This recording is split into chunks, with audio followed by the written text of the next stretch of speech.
Welcome to Ministry in Abandoned Places, reaching out through the 3 R's, relocation, redistribution, reconciliation, and redistribution. Focused on our missional community, church, community renewal efforts in North Tulsa area. It's amazing to see people show up for this workshop. It's amazing to be invited to be here. I can remember, we've been at this just not that long, really, about 7 years since we kind of made our missional transformation, as we refer to it. And at that time, I remember there was a group from Boston and Unitarian Universalist Association group, church growth people that came in, met with some of the ministers in the Tulsa area, and not really to meet with us necessarily, but just to that they kind of invited us along. And I was trying to describe what we were doing and kind of what our church was like, and I was getting all these just really blank kind of stares, like, yeah, very polite, very accepting, right, of course, and just not kind of, you could tell, just not quite kind of soaking in. But thanks to the relationships, and the people were continuing to send out, Susan Smith particularly was sending our little outpost notes back to people at the UUA to kind of let them know kind of what all was going on, and gradually we found ourselves more and more talked about, if nothing else. And so it was really wonderful to be here and to share our vision, our mission, and our transformation of our area as we try to live out this General Assembly theme of love reaches out. In one way, I just want to say what you're going to get today is sort of really the workshop experience. We hope that it really inspires people. We hope that we introduce you to all kinds of wonderful new ways of being a manifesting church, looking at an impact that a small number of people, very small number of people can have in a very kind of impoverished area. And yet I really wished I'd had a chance to have 2 workshop slots, because just as valuable is what I call the anti-workshop, which is really the reality of the difficulties. And a lot of this is going to be, this is very simple, just do it, just do how we did. But of course, it is, but it's also at the same time, in some ways, deeply engaging and challenging kind of spiritual work. And that's maybe we'll get into some of that in the questions and the response. Let me introduce just real briefly, and then after the video, I'm going to turn it over to some of my partners and colleagues. Reverend Debra Garfinkel, who works as a spiritual director and works actually with us at the welcome table, and is our promoter of our peaceful presence and our storyteller and our listening to the stories of the people that come and engage with us. And it's great to have a colleague on site. Reverend Cecilia Kingman, who's from Seattle, and will talk about her experiences kind of coming, and we're developing up as kind of a missional site for Unitarian Universalists and many other churches and groups to come and work with us. And also she's got a wonderful little take and addition to add to our talk and our presentation today, kind of a 4th R that I hope she'll work in. And then, as I mentioned before, Reverend Susan Smith, who's with the Congregational Life in the Southland region, and will kind of help put us in a big picture, I think, of what things like this might lead us into a broad, what I call the bigger bandwidth of church that's needed in our world today in order to engage with as many people, and particularly in places that we have not been before. Okay, so the overview that I'm going to give right now before we go into the video is on really on your page, sort of what's kind of a page 5 for you in your packet. It's called Renewing the Far North Side. And it's really kind of the highlights of our history, and it's just going to be a really brief touch on how we got started and how we kind of transformed into what you'll see that we're engaged with right now.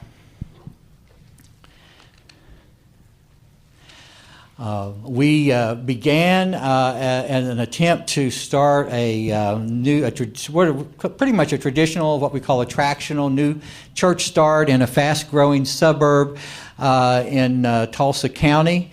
And after about a year and a half there, realizing that our matchup of leadership, resources, and culture was not a good fit, we started the first of many of what the business people talk about with pivots. And so one of our pivots or transformations was we then moved, about a year and a half after we started in the fast-growing suburb, we moved literally in terms of living, moved from a $150,000 house in a new suburb, new construction, into a $28,000 house with 2 acres that had been abandoned for a few years. It was the house that my wife grew up in, and we restarted in what's called kind of the McLean and Turley neighborhoods in far north Tulsa. And we were there. We started pretty much we kept pretty much a traditional worship and teaching focus, even though we would do things out in the community when we could. But we were pretty much located program-wise, things that we did even for the community within a small church building that we rented. Then we became, from Epiphany Church, how we started, we kind of realized we went to a Sunday afternoon, kind of pivoted again, went to kind of a Sunday afternoon worship, very informal, long. We started having meals at every time for people in the community. Became known as the Living Room Church, began partnering even more intensely with people around us by that time, community associations, local schools, became kind of their go-to people for when they needed graffiti removed or help in different kinds of programs. But still, we were primarily a teaching and worship focused church. In a multi-ethnic kind of area too. We were predominantly still very European American white in an area that's about 2/3 African American that we were serving. And then as we disengaged, as we were there in the community, the impoverished area longer, we began to listen and live with our neighbors longer, and we started to ask one another and ask them what was really needed, and we didn't hear more sermons from me was not the top thing that people were in the community were talking about it, and so we began other things I can talk about, lots of things that went into the transformation, but we decided with our core small group at that time, core group of about 7 to 10 people, and about maybe on a good day, maybe 20 coming in for our worship and meals with us, to transform ourselves. We moved across the street, rented, not had any idea how we were going to pay for it, much bigger space, opened up not as a church, but in the promotional way, but as a community center with a library, pretty soon food, clothing, health clinic in just a short time with some of our partners, a computer center, started working with trying to form a pet, saving the pets kind of group in our area, trying to meet some of the felt needs. We talk about that term, the felt needs of the area, and then we would just meet and worship within the space that we gave out to other people, pretty much. And so we would have, and we were a small group, so we kind of lived as a small group ministry, and kind of gradually began to kind of make our change. So that was our big change. At that time, we went from even being known as kind of the Living Room Church. For a while, we were just kind of calling ourselves Church of the Third Place. I'll mention that real briefly. Third Place, because it ties in with the next part of the history. After we had made that missional transformation, we realized in conversations with our partners that we could really do a lot more if we would help create a nonprofit foundation out of the church. That would be able to reach and serve with many more people. And so we created a nonprofit called a Third Place Foundation. We actually called our community center. I should go back when we when we didn't call it church anymore, we called it a Third Place Community Center, and that was tapping into the Third Places movement. That's a kind of a global place to reclaim, make free space, free public spaces for common ground, people who are not otherwise wouldn't be in conversation or meeting with one another. We say a first place is your home, second place is a place where you're often with people of your own affinity, whether it be a church, civic affinity groups, all those sorts of special interest things. But what the world has kind of gotten away from many times is there are these third places where people of difference can come together to make a difference in the world. And so we called ourselves a Third Place Center. And then we created a Third Place Community Foundation out of that. At that time, we started partnering with more people. We began, as I said, demonstration gardening to show people how they could kind of different ways to grow food at their home. We're working with a partner church, United Methodist Church. We started putting gardens in all the schools in our area for each of the grades. We helped form a school foundation for our high school that was the only one in the area that didn't have a community and alumni foundation that was helping to support it. And pretty soon, through all this and through some of our partnerships, we ended up identifying a block of abandoned houses in our area that was particularly situated in a place called a bridge property. You'll see and you hear me talk a little bit more about that in the video, of abandoned houses and trash dump and high weeds and tree damage and places people would just turn away from as they drove by. And we raised the funds, purchased the property, had the buildings and everything torn down, and started putting in our continuing creation of a community garden park, and then now we have a community orchard as well, and trying to raise funds through Faithify for a kitchen greenhouse there, so we can grow food all year round for the folks. Which I hope you saw on the slide. We have just real high hunger, high food insecurity. Lowest life expectancy. People die in our area 14 years before they do just 6 miles away from us in another zip code in Tulsa. So everything we do is kind of geared around trying to meet those, to help work on that project. Then we also, about the same time, there was the largest abandoned building. We have a lot of abandoned buildings in our area. The largest abandoned was an old abandoned church building, and we purchased it and to move our community center and operations into, and in 2011 planted our garden and expanded. Particularly, we expanded, as you'll see, we expanded in what started out just with a little food closet, then went to a food room in the new building, and now it's kind of a food wing. We've kind of an old corner store. We've kind of modeled as an old mom and pop place where people come with the grocery carts. We don't like just put up bags and give out bags, but we let them come through and do self-selection.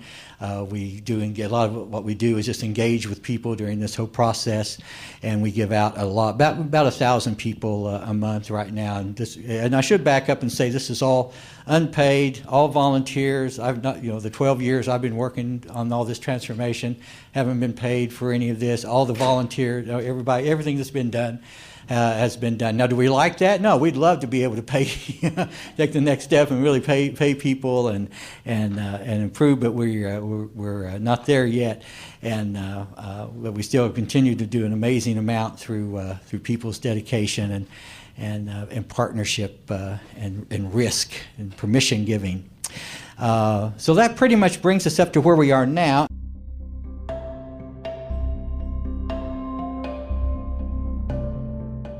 Good. It's not the same thing as when we give out the 5 tons of food in an hour. You're doing a lot of work. I'm Ron Robinson, and I live here in the McLean and Turley area of kind of far north Tulsa, and I'm the executive director of a Third Place Community Foundation. The first things that we were able to do was to buy a block of abandoned houses, and we worked with some of our partners, both in business and other nonprofits and other churches, and with the government to get the funds to tear down the houses, remove the structures, begin doing the site preparation, and begin growing garden beds and a community orchard with and for our neighbors. And from that program of buying the property, it allowed us to get into the current community center space that we have, which is an old abandoned big church building in need of a lot of renovation. It had been vandalized quite a bit right before we moved into it, but it allowed us to continue to grow and serve more and more of our neighbors. And so we did that, expanded our library, our books, our computer center, mostly our food store. We really began to make that our signature way of kind of meeting the needs and connecting with people, and it connects the garden work with our food store and our helping people get free food to meet their emergency needs. The garden park and the orchard and the community center now as our kind of launching pads for us for our mission into the community. Well, our Welcome Table Garden Park and Orchard is located in the 74126 zip code, which is the lowest, one of the lowest income areas, and is people that live here die 14 years younger than they do at the highest life expectancy zip code, which is only about 6 miles to the south of us in Midtown. And so a lot of why we're here and a lot of things that we do are related to the fact that we're trying to literally kind of save lives through helping people grow healthy food and build community, which also helps to save lives. So a big part of that 14-year life expectancy gap is in because this is a food desert area, particularly for healthy food. We have lots of little convenience stores or bigger kind of grocery stores that are kind of like big convenience stores that don't have much access to healthy food that everybody needs. So not only are we trying to grow food here, but we're also trying to grow community and community engagement, community involvement, all of which adds to somebody's life expectancy as well. Well, we're a very young and new group. We, like I say, we've only been at this about 4 or 5 years, really, in terms of our community service work. And yet we've already made quite a bit of strides and done so much with so little, thanks of course in large part to support that we get from outside of our area as well. The park is divided into about a third food production, about a third kind of social area, and a third kind of just community event space. And we're just barely getting started. We need to grow all year round because the need is all year round. So we need a greenhouse. We do a lot of what we call tasting and teaching, which gets people to see the kind of good, healthy, wonderful tasting fresh vegetables. We educate them. Most of the people have no really education about like where pickles come from, what a cucumber is, any of the herbs, things like that we have around. So a lot of what we do is to get them to taste it, see how good it tastes, teach them how they can cook with it.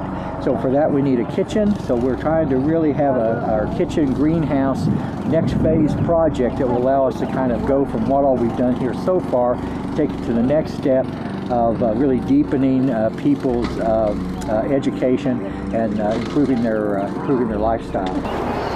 So we had started our very first community garden, was doing demonstration gardens, showing people just different ways, easy, inexpensive ways to do gardening at their home. And while we were doing that, that's when we began to notice this property that was so run down, and we thought, wouldn't it be great if we could buy it and begin the transformation of it? And one of the other reasons is because it was located right on the bridge between two predominantly different ethnic areas. So on the city side of our property, it's primarily African American, but trending also more white and Hispanic, whereas on the county side, the old historic Thre side, it's been predominantly European American white, but it's trending more African American and Hispanic. So pretty soon there's going to be kind of an equal ethnic diversity within the whole area. But to try to foster that kind of spirit of community when that happens, we wanted this particular property as a kind of a bridge space. Our biggest project right now at the community garden park, now that we have a lot of things beginning to grow, is to create a kitchen greenhouse, number one, so that we can grow all year round. With climate change and everything else that's going on, it's becoming very unpredictable in terms of how you can sustain kind of food production. And so by having a greenhouse and a kitchen combination, even a social area and a rainwater collection system as a part of that kind of building, we will be able to be a year-round operation, letting people grow year-round, letting people come in and learn how to cook and prepare and preserve and store their food, taking it right out of the garden, right into the kitchen, again, and kind of being a model as much as anything for what they can then do in their own blocks and in their own homes. At the community center, we came into the building at a time when it had just become vandalized pretty massively. And we had a decision that we had to make, which was, do we shut everything down and try to work on the building itself and then kind of relaunch publicly? Or do we continue to meet their very urgent needs of our neighbors as best we can in the building that we have, and then gradually begin to kind of fix it up to be able to use it better for the community? And we decided to do that. We decided to just immediately kind of clean up as we could and just go right on in working and serving our neighborhood, and as we can, then focusing on the building. We need to make it an accessible, multi-purpose community room that we can use to have bigger community meetings. We've been approached perhaps to do GED classes, that there aren't any anywhere in our part of the metropolitan area. We have a seniors group that we started that needs a home for them, again, so they don't have the mobility issues as well as having to come up the stairs like they do now. This community room would have a kitchen. We would still have our kind of clothing room that's in there. We might be able to expand our computer center when we move it over there. So we're becoming increasingly a what's called a missional service site. So churches and civic organizations and schools, not only from our immediate area, but actually from all over the country, and we've even had some people in recently from around the world who come and want to work with us and learn about us and learn from us. This would give them a chance, also a place that we could arrange for them to stay while they were here, and they could deepen their experience with us. So we're looking at trying to fund the community room in order to begin that kind of deeper connection with our neighbors and with those who want to come in and serve and learn from us as well. We have continued even beyond our work with the properties, the community garden and the community center, to take on little projects of beautifying blighted areas out into the community, and working with our partners to further the work of the local schools and the local churches, and just any way that we can to kind of build up the sense of community and connections here in the about a 2-mile area that we serve of far north Tulsa.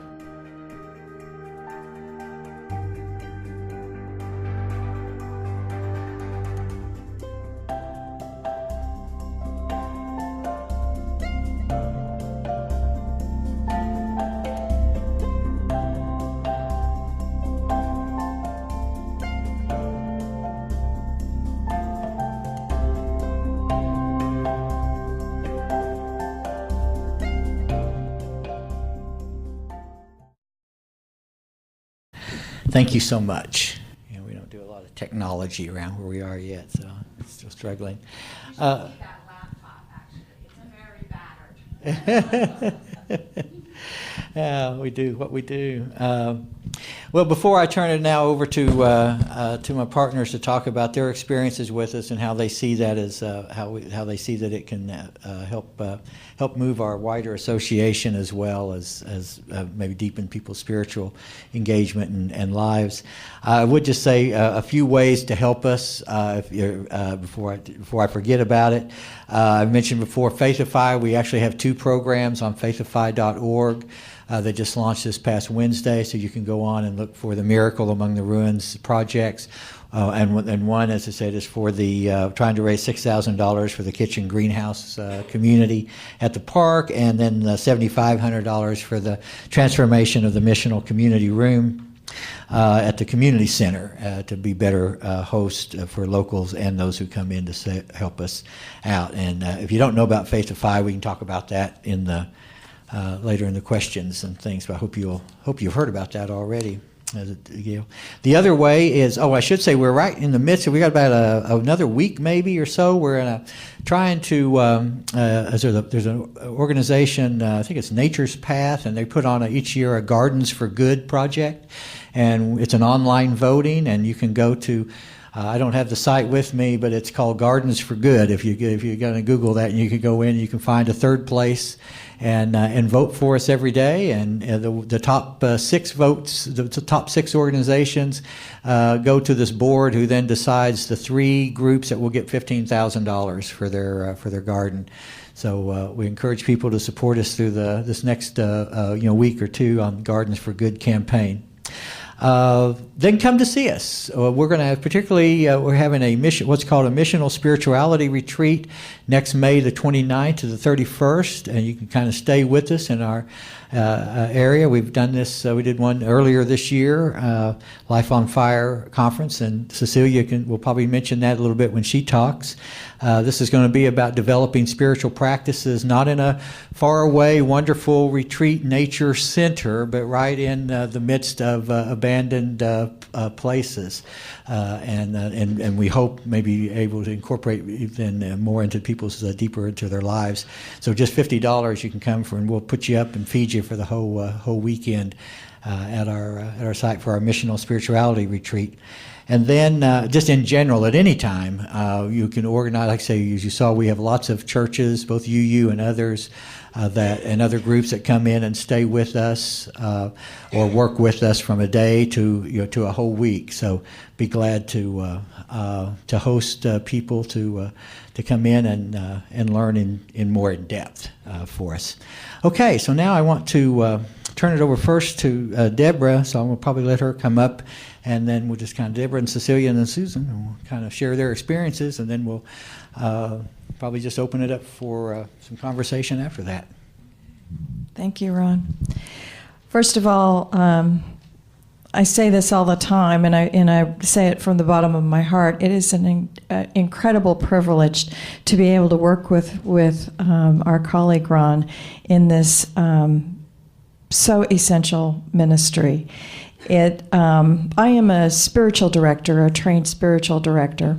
I've also done work as a pastoral care minister in a number of different settings, and I've worked in community for a lot of years as an artist, as a storyteller, and Ron mentioned that the storytelling part of my identity. And all of that comes together in what we do in the work. It's all about meeting people where they are and not having judgment. So I think my piece of this is to say that this is deepening my spiritual practice and my beliefs, my practice as a Unitarian Universalist to really meet people where they are and walk with them. That's part of what spiritual direction is as well. And meet people actually in the place that they are and not have judgment. So the first step is to stay curious and be humble. And so in going to Thre, which is not where I live, which is where Ron lives, so I'm sort of the relocator in a way. I mean, I come in and then I go back home. I live in Tulsa. I've been in Tulsa, though, since 1961. So another privilege that I have is I've been in the area and I'm familiar with the people. And yet, it's okay for me to come in. I've done this work as a storyteller and as a minister in other ways, so I know I can do this. It shouldn't, and the reason why I'm saying this is because sometimes people say, well, I don't live there, people won't trust me. Well, it is about building trust. And part of how you do that is, or how I do that, and how community people are trained to do it, is to come in and listen and be respectful. And this is their home if you're not actually living there yourself and listening. So I was smiling a lot when I was watching this video, because I've become familiar with the people over the last 2 years, and they're coming to trust me more. And then they will share more of their stories. I wear a collar when I am there working so that I'm more identifiable as a minister, and that can open up conversation. It can also shut it down a little bit, so I kind of have to pay attention to that. I really do believe that this is worship. The work that we do. Sometimes people will ask for me to pray with them. Part of what's happening in the area and what happens in other poverty-stricken areas is that families, of course, are disrupted. And I meet men and women who are grandparents of wonderful little children who deserve to have food and a safe place to grow up and to be able to play and just be kids. And these grandparents are doing the best they can to provide a space, while the actual parents, their adult children, are in prison, or they're working somewhere else and they can't be there because that's not where the job is. There's all kinds of reasons why this happens. These are folks just like you and I, but they don't have the resources that we have. And so being able to sit with these people and listen to them and get down on the floor with the children, just meet people where they are, that's essentially what it is. That's our faith. To me, I love it that it's love reaching out, but to me, it's being with, which I draw a distinction with the reaching out. And it's as if we're with each other, then we find out that we really are each other, and that what affects one person affects us all. And it affects me very deeply. And so I reflect, and then I act, and then I reflect, and then I act. And it's something that every single one of us can do. I really do truly believe it is a spiritual practice, each and every day, every breath we take. And I am grateful to be part of this ministry. Thank you.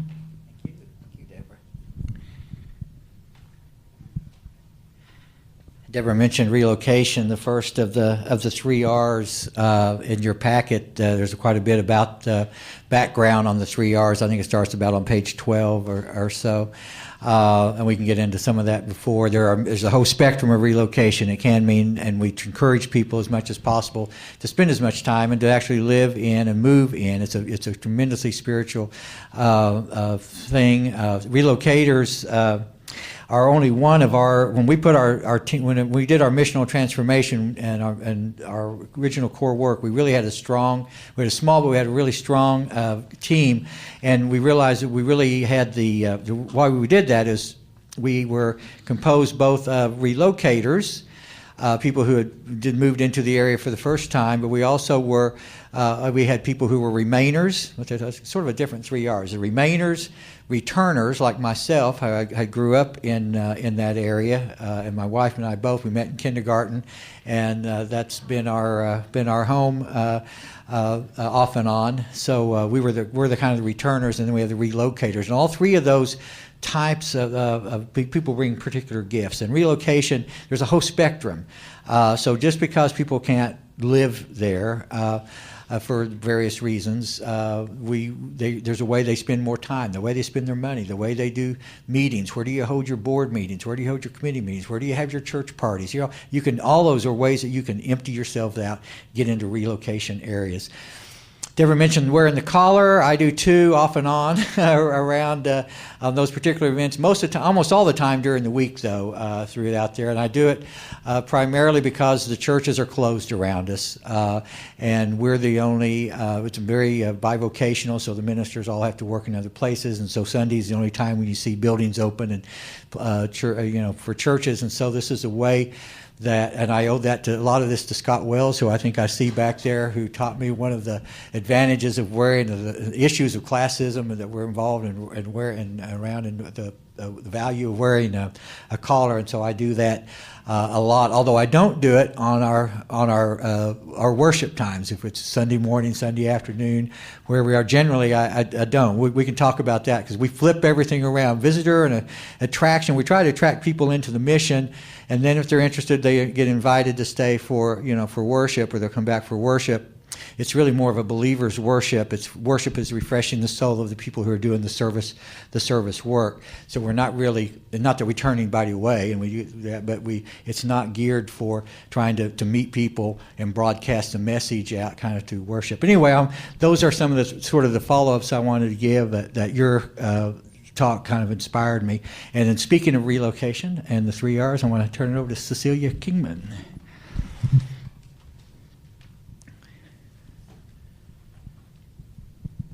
I'm inspired by Debra's ability to speak extemporaneously, and I am far too sleep deprived at this point to do that. So I'm going to read you some things that I've written.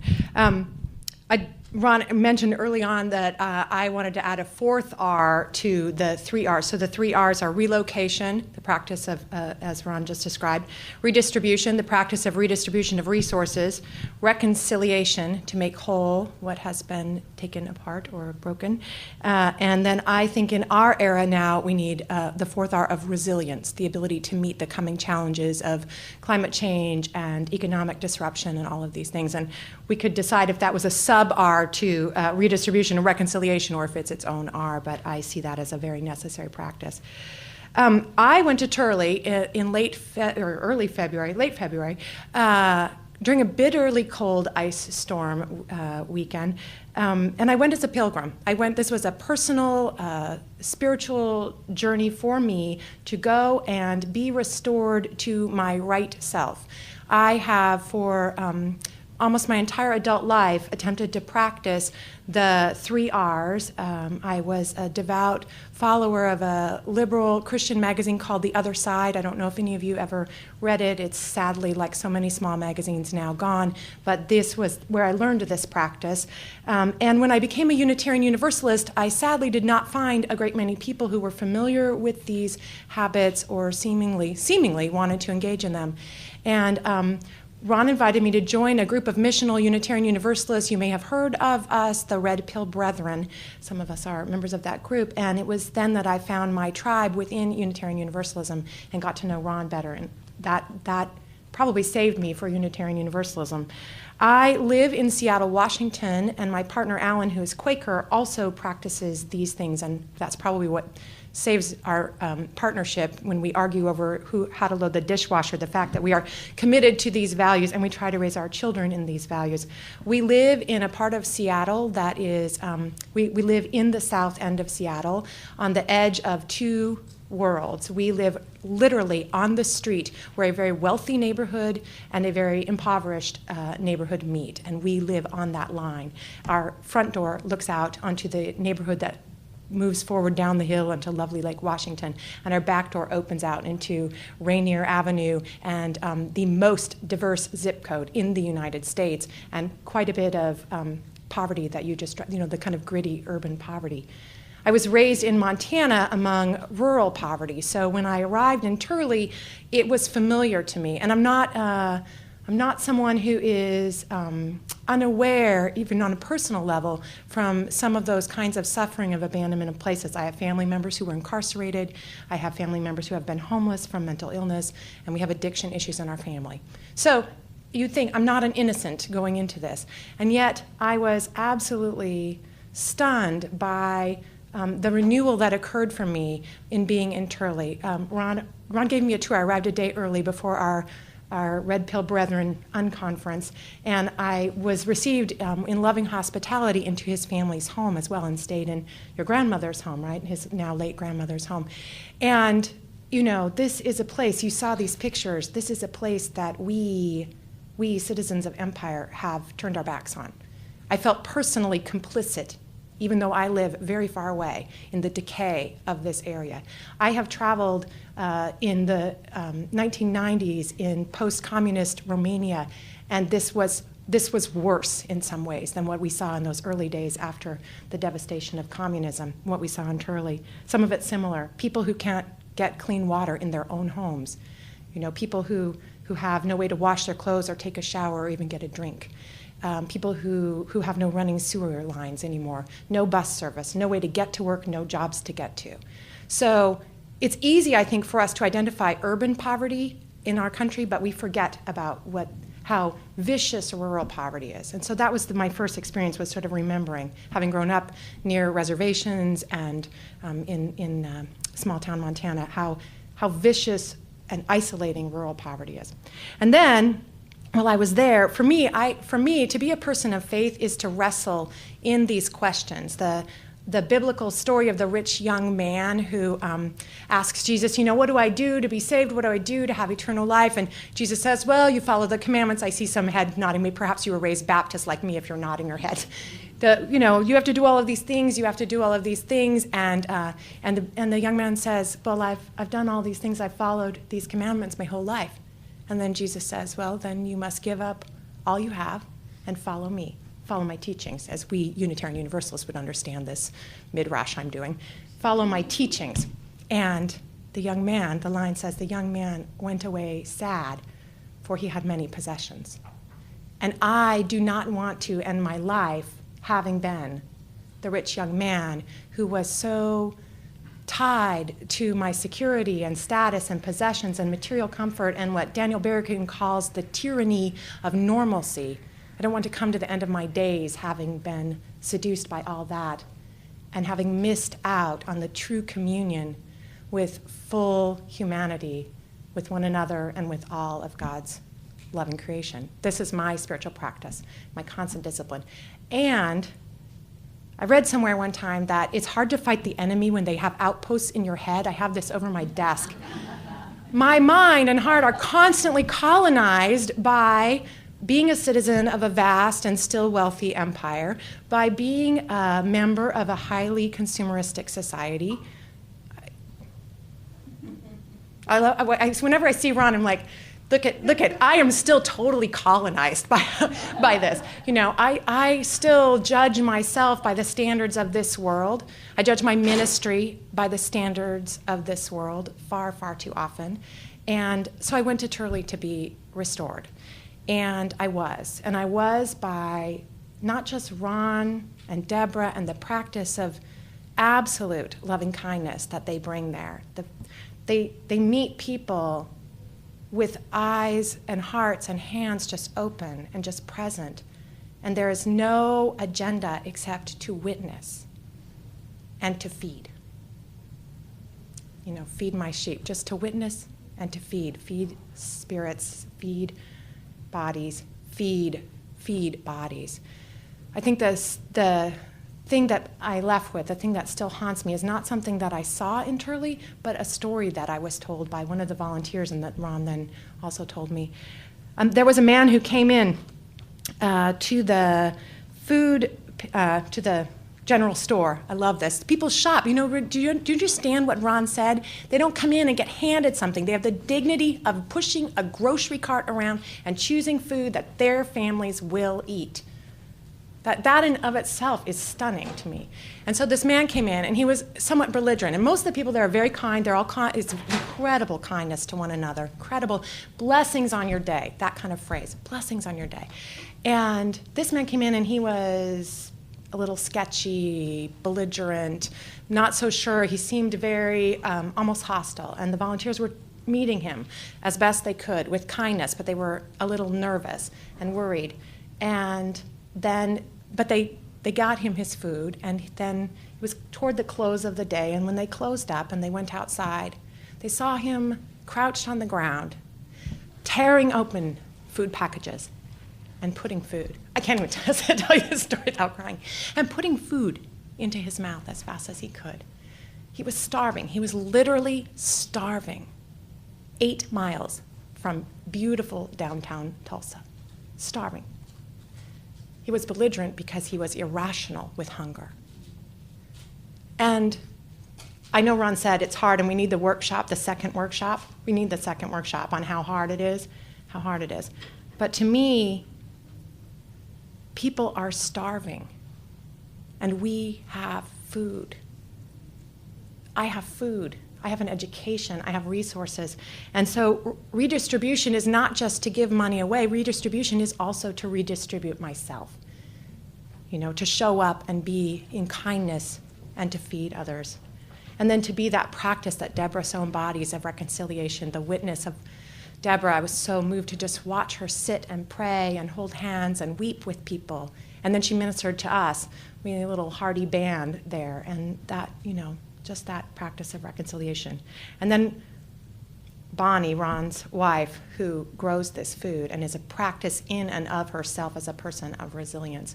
So I took all of these things home, and I went back home and I said to Alan, okay, we have relocation, we have redistribution, we give quite a lot of ourselves and our time.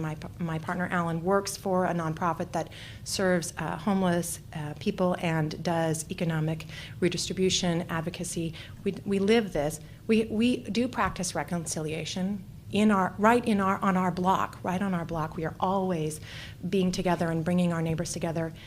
But there's always this one more step that we can make. And I think for me, the step is always to practice the 3 R's inside myself, to offer those things back to myself too, the spiritual discipline of retaking what has been colonized so that I can continue to practice the 3 R's out. So that's what I took from Thre, for which I am so profoundly grateful.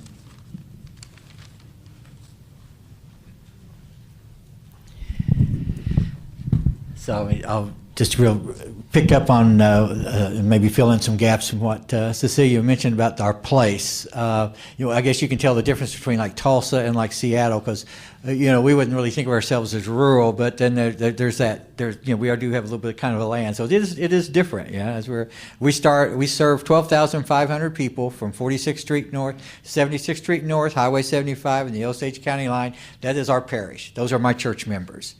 Right? How many church members do I have? 12,500.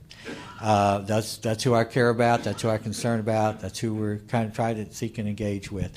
Some people will say, "Well, why does the church do this? Why aren't there other people doing it?" All those despairing conditions that you talk about. I remember when Susan Smith and I first did a workshop on this in Portland, GA, in 2007, and I hadn't thought about it really. This person said, "Well." A friend of mine actually, and said, "Well, but why is the church? The church should be doing something else. Why is the church doing that?" And I thought first a minute, I said, "Well, that makes sense." But then it dawned on me that in an abandoned place of empire, which is ours, there really is no other people doing it. Part of that's being in a red state, I think. Being in an ultra, it's a diminishing public service. We're really kind of cutting out on. We don't have nonprofits. We don't have, like I said, the church presence. We don't have the governmental presence. For a lot of it is unincorporated. It's really that. So that drives part of our need that we realized while we were there was. And again, what we say, we start with the 4. You'll see in your packet what's called the 4 paths of churching. Or the kind of the missional transformation flip-flop is a mission first. Go out in the streets, go out in other people's houses, go out where it is. You meet people through mission. To do that missional work really well, you need a community, right? We think, particularly a covenantal community is even better. And so you form community as the second move of churching in order to develop as a community to be able to do the missional service better. To be a better in community, you need to grow personally, and discipleship is what it's called, leadership development, other people call it, working on yourself, whatever it is. That personal kind of move is the third piece of church, of what it is to be a church, which allows you to be a community better, which allows you to do the mission better. And then what really feeds your soul as a person and charges our batteries up is our time of worship. But it doesn't come first, it comes fourth.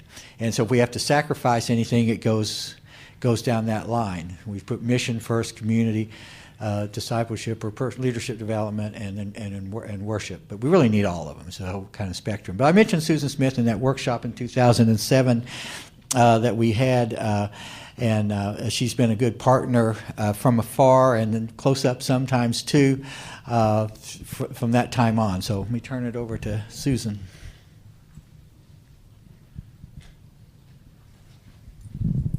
Hi. Hi. Ron and I know each other since before we went off to seminary. But as he said, for 7 years now, actually I'm just finishing my 8th year, I've been working in the southern region. I was the district executive of the Southwestern Conference, which is the district in which Oklahoma is. So I was his district executive for a long time. And I kept him on the emerging congregation list, yea, all of these years. Though I know that at no time will Ron's group ever get 30 members and fill out the forms and send them officially in. But one of my biggest concerns then about the missional movement, and I want to talk to you about some of the different ways that we see it, is our polity doesn't really have a place to enfranchise these missional communities. So Ron, if he were the minister of a church, would have a vote at the assembly, and they would have delegates, and perhaps, you know, the arc of justice would bend a little bit more if some of these missional communities, of which we have several actually in the UUA. Ron is not unique, except for in the fact that he's Ron. When I was in the lecture on the young man, and the teacher said all of that, and then said, and of course, he didn't follow. And I said, he didn't follow? Are you sure? The story doesn't say he didn't follow. The story says he went away sad because he had a lot of things. If I had to give up my lot of things, I'd be pretty sad too. But, you know, so we're going to be optimistic about the young man.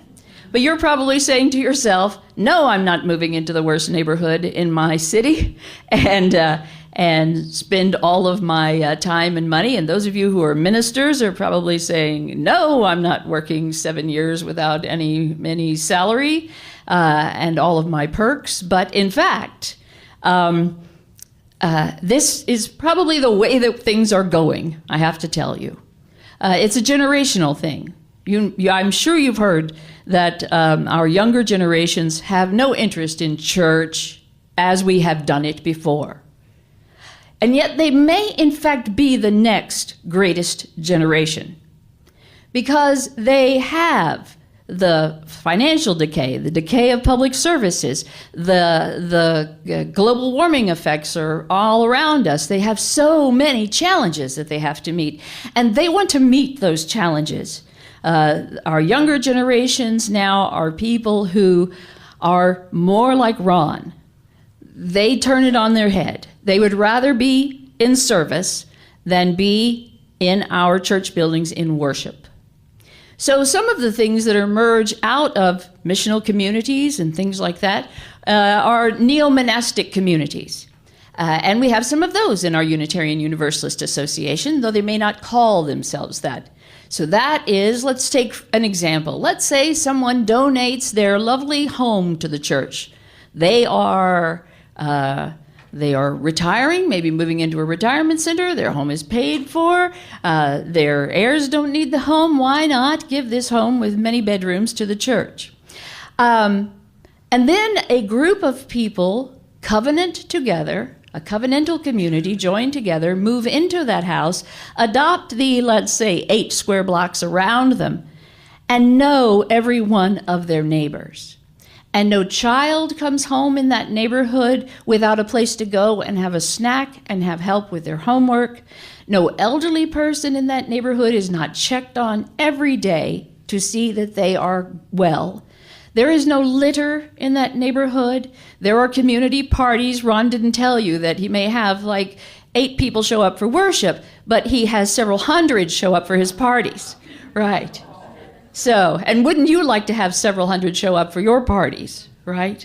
So I really see a lot in the neo-monastic movement and in this part of the missional movement that should speak deeply to our younger people, our young adults, because this is more what concerns them. So you do not have to move out of your home, as was clearly said by Cecilia and Deb, and certainly I am not moving out of my home. When I went to the Red Pill meeting, I stayed at the hotel. But there is opportunity everywhere around you. I learned this the hard way when I was in seminary. I was going to go be a firebrand. I was going into the heart of the city, and I was going to help people. I was going to clean things up. And one of my mentors grabbed me by the neck and said, people in the suburbs are suffering too. Right? They have pain too. They have human need. And so I think about that quite a bit when I'm in my own neighborhood, and I think, what's going on in these homes around me? Think of all the people who have lost their homes in this economic downturn. Think of the people who have members of their family who are off at war for many tours. But we don't know much about our neighbors now, particularly not where I live. And so one of the things I see in the neo-monastic homes is a real opportunity to build back that sense of local community. But while we're talking locally, I also want to talk globally. And that is that last year I was on sabbatical, and I went for 3 weeks to visit with our congregations in Kenya. There are several thousand Unitarian Universalists in Kenya. And they are very much missional communities. Ron and I are looking forward to getting some of the Kenyans to come over here to teach us how they do what they do. These are not congregations with church buildings. No, it never comes into their mind that they need a church building.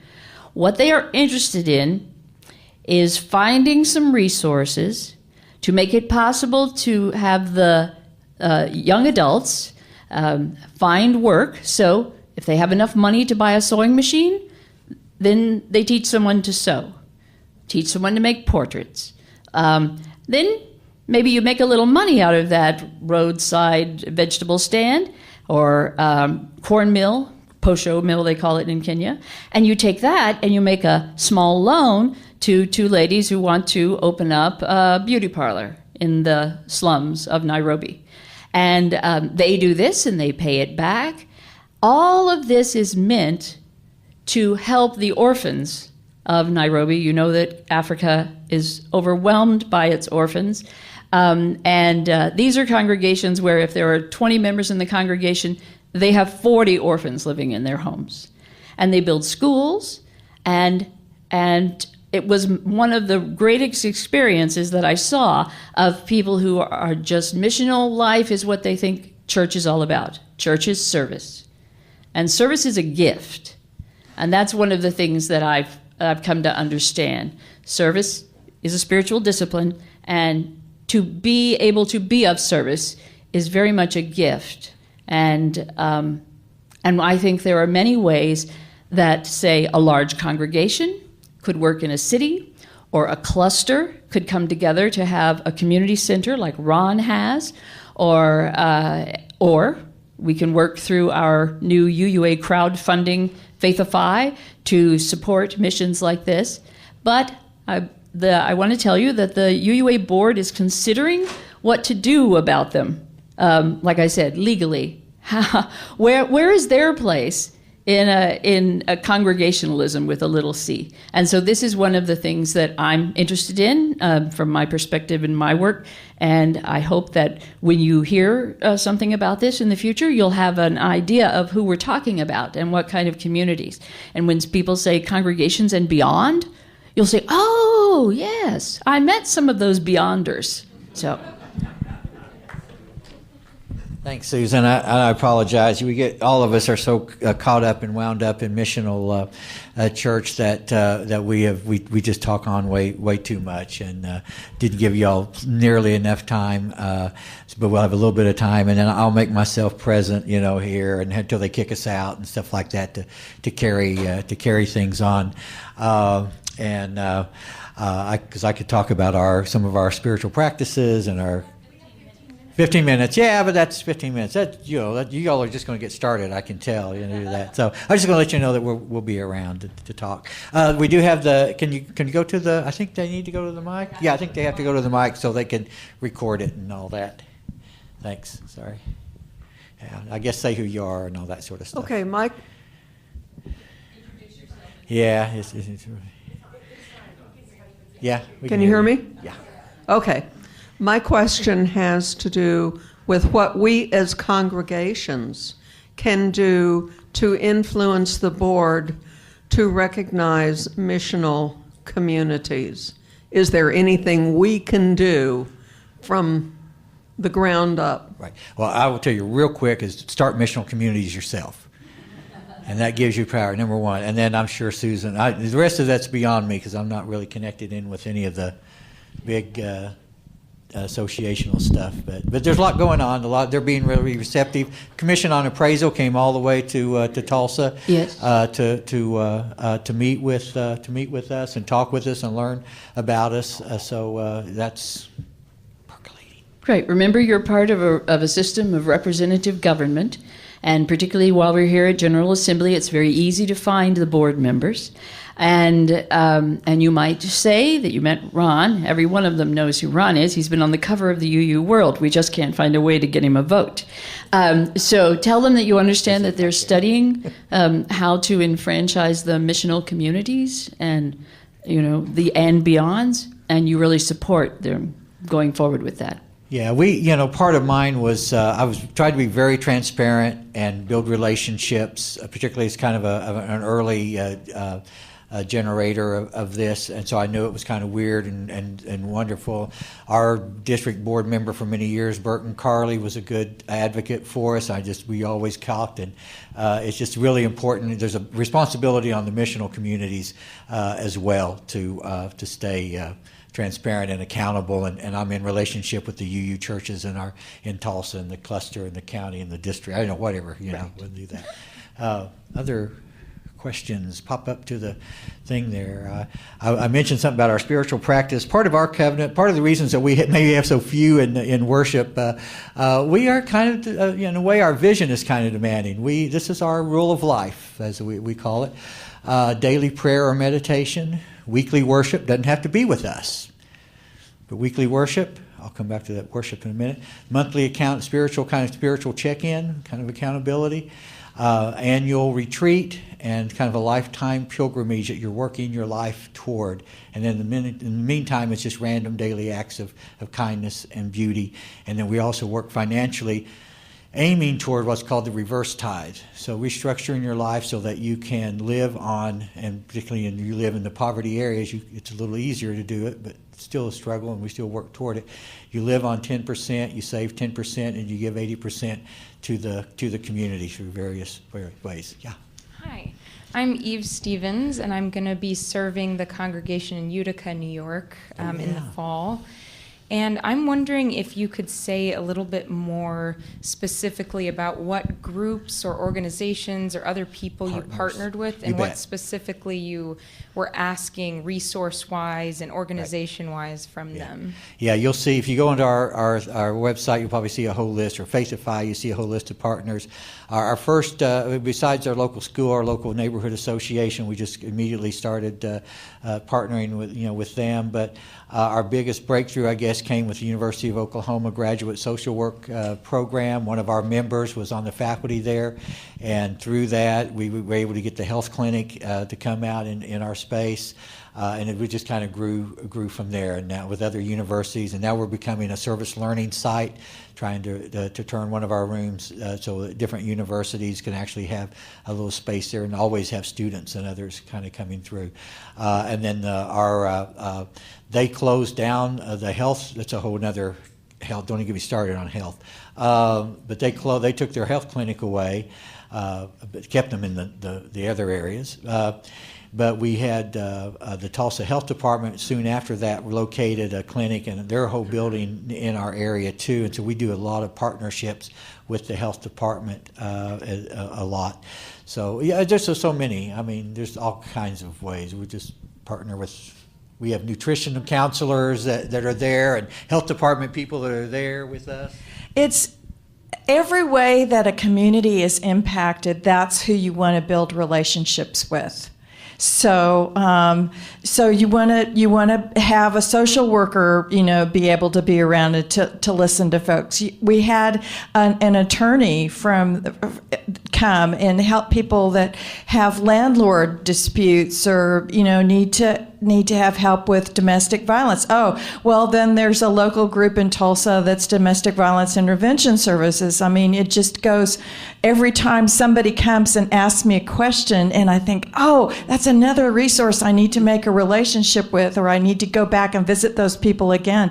So instead of, I think the big ones are the most immediate needs, and then as you start hearing people's stories, then it'll just become really obvious. But one of the things I wanted to say is that I appreciate so much about what Ron has done is he's worked with the local representatives of the area and the folks who are supposed to be representing the area to get them to come to the center, which is the only place really to have a meeting like that, and folks can come. Well, it's not exactly true.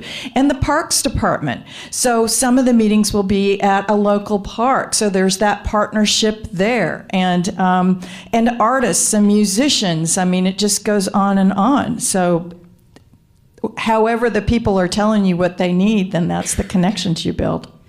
That's true. Yeah, once you see your purpose outside of yourself, I tell people that for me personally, those of you who know me, I'm also usually the question gets asked because they know I'm a UU Christian. That's my paid job, and it kind of smacks of a lot of Christianity. And I say, well, for me it's a very deeply spiritual walk that I have with Jesus and Jesus' example that moves me in this way. But if I thought you had to do that in order to create these kind of missional communities and this kind of work, I wouldn't be here talking, to everybody else, because I don't think so, and we certainly have seen that's not the case. But it is a big part of what drives me, certainly as well. Go ahead. Yeah. Oh, but my goal is part of the thing is that I'm not trying to do this to create more Christians. I'm not trying to do this to create more Unitarian Universalists. I don't think that is the end result. I'm trying to create a world that's a little easier on the least of these. And that is really and the values of compassion and kindness and boldness and those that's the kind of the beloved community that really drives me. It's not so none of this is a clever outreach way of eventually getting more people to become members of a church in order to meet a budget and pay me or something like that. Yeah, just want to make that clear. I always forget to mention those really core things. Sorry. Go ahead. Hi, my name is Bob Keating, and I was very, very touched when I read the UU World about the work you do, and to hear it, in person. I mean, it's profound. I mean, in terms of the level of the personal gifts that you're giving of your time, and I guess the word has been used here, the monastic life of it, and in my congregation, we're working on having a very large endowment and trying to give that away in such a profound, different, position about the kind of money that you're talking about. Yeah, we operate on basically a $30,000 budget. Right. Well, our endowment is 5 times that in terms of how much we draw from it every year, and I consider our church generous. So I just want to reflect something about some resources that I draw from myself, and I want to hear about these parties. Because my brother gave me a book about meditations, about finding balance, and about 20 years ago, and every day there's the new one. I think it's today. I've been, since I've been away, I wasn't sure if it was today or tomorrow, and it is. Every day I wake up torn between the desire to save the world or to savor it. Yeah. And it makes it hard to plan the day. Yeah. And I think you can do both, and I know that one can do both in terms of the joy. And at the same time, that I'm struck by the pain that I hear again and again in many people within congregations and community at large, and I think you had some of it reflected here. you're a pretty hard act to follow. I mean, of it, and I would like to hear about the partying that you have. I love to talk about that. How you keep, because you look like you're happy. That's good. Well, thank you. Yeah. So share some of that. Today's my 60th birthday, so that's a little bit of it. That's a little bit of it. Just two things real quick. We say about our worship, our worship is we say it often, is more party than program. So we often, when we worship together as a group, we also worship with other churches in missional ways and forming relationships. So about half the time we're worshiping with other churches, and half the time we're worshiping by ourselves. And it sort of flows from conversation, check-in, common liturgy. I don't do a sermon every Sunday like I used to when we were first going for a couple of years, and then we kind of just move in from common liturgy, communion, what we do each time we gather, then into our common meal. So we eat together. We eat always. It's a whole. We eat together as a group like at least three times a week, sometimes more. We have some other spiritual practices that I could talk about, but those are and then the community parties are, those are our biggest events. So that because there's no free entertainment, there's no entertainment sort of thing. So we're the community that throws the big three Halloween party, Christmas parties, 2 Christmas parties last year, usually a summer festival. So we just making for the community. That's what we do, and we put more energy into that than we do into what the worship is going to be like. But having a common liturgy kind of helps, so it does in that. Yeah, David. David Keyes, Arlington, Virginia. Ron, you admirably and truthfully disclose that you do not do this wonderful work so that you can increase membership or salaries or build up any institution. Yeah. What if you were? Yeah. What about those of us who might be channeling people into service, serving communities, and connecting that to building institutions? Yeah. I think that was certainly my. That's that's that part of the spectrum, the bigger bandwidth that we talk about. And I should come back to that. And that there's not one way of doing a missional church. We have missional churches that are also attractional, that are also big, that are also institutional based, that are doing wonderful work. By say we, I'm talking about sort of the broader church. Sometimes even then Unitarian Universalism, but even within that a little bit. Ours falls more on what's called the organic church, which is another kind of spectrum, missional and organic, as opposed to kind of institutional. But institutional, you can certainly be a strong institutional missional church. Some places have turned things inside out so that their main focus is on instead of weekly worship, it's weekly gatherings in the neighborhoods and in the small group. Instead of small group being once a month and then worship being weekly, it's small group is the weekly kind of engagement, and then people come together for like a monthly kind of big worship. So, but it's still it's still ways that they kind of keep the institution kind of going. And we don't know what we're kind of involved in. We're finding that some people need worship as much as they need food. So even though we have started at worship as centered, we moved to a kind of never not had a worship, but making it not that important. Now we're looking at doing an ecumenical monthly, to start anyway, kind of Saturday 5 p.m. worship for the community to invite people to. So lots of, I'm sorry. Go ahead. Well, I just wanted to mention, I'm a parish minister. I work in the parish.